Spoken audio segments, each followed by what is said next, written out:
3 days into a private charter, the wind vanishes entirely. A luxury yacht sits motionless in the center of a black, glass-like expanse, miles from the nearest coastline. The mechanical systems fail in a rapid sequence. The engine cuts out, the GPS coordinates freeze, and the satellite link goes dark, leaving the vessel physically severed from the rest of the world. Nature itself seems to have stalled. There are no cresting waves, no bird calls, and no movement beneath the surface. The ocean has become a sensory void. Arjun attempts to maintain a professional composure for the group. Kabir's voice grows jagged with panic, while Mira, the girl Arjun met only months after the accident, remains eerily still, staring into the depths as if waiting for a signal. In this absolute silence, the mind loses its anchor. The overwhelming lack of external stimuli forces the trio to look inward, where paranoia begins to take root. Arjun leans over the railing to inspect the hull. When the water settles, the reflection staring back at him is not his own. It is the face of a man he hasn't seen in 2 years. Arjun recoils, gasping for air.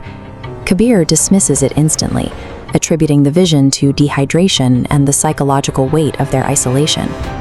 Night falls, and the silence is broken by a rhythmic, metallic thud. Something is knocking against the fiberglass hull from deep underwater. Mira watches the water with a terrifying lack of surprise. She whispers that she saw the face too, and that it looked exactly like someone who died a long time ago. The isolation is no longer a physical circumstance. It has become a cage, and the thing knocking on the hull is tired of being locked out. The knocking evolves into a violent shudder that tosses the yacht like a toy. Kabir spirals into a state of frantic, screaming terror, certain the boat is about to be dragged under. When the sun rises over the still water, Kabir is nowhere to be found. The deck is clear, and the ocean remains undisturbed, yet the boat is now short one passenger. Arjun finds Kabir's phone resting on the edge of the swim platform.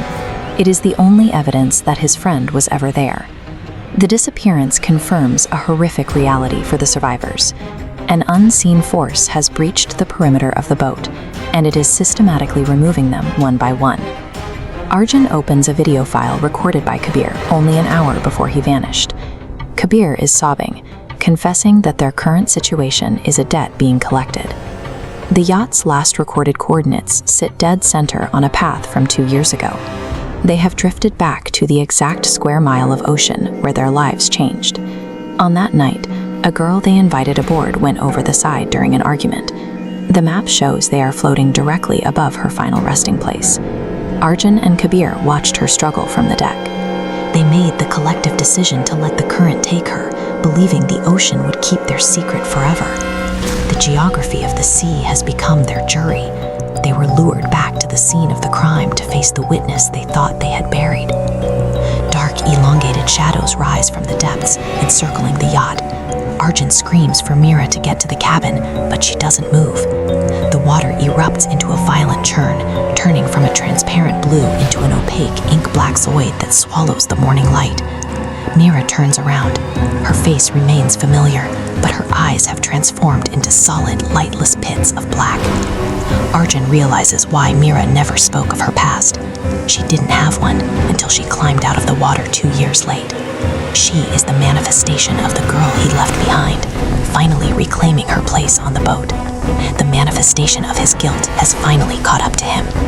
The ocean has spent 2 years preparing this reflection, and now it is time for Arjun to take his turn beneath the surface. A Coast Guard patrol finds the yacht drifting several days later.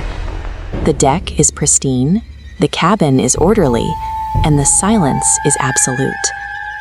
They find a single recording on the dashboard camera. In the final frame, Arjun is seen staring into the water, telling the camera that the man in the reflection is finally coming home.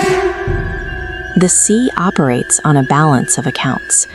It never truly hides the things you try to sink. It only holds on to them until the tide brings them back. If you ever find yourself on a boat in perfectly still water, would you be brave enough to look at your own reflection? For more more such unique and heart-wrenching scary stories and videos, join our YouTube channel, AVDarkverse.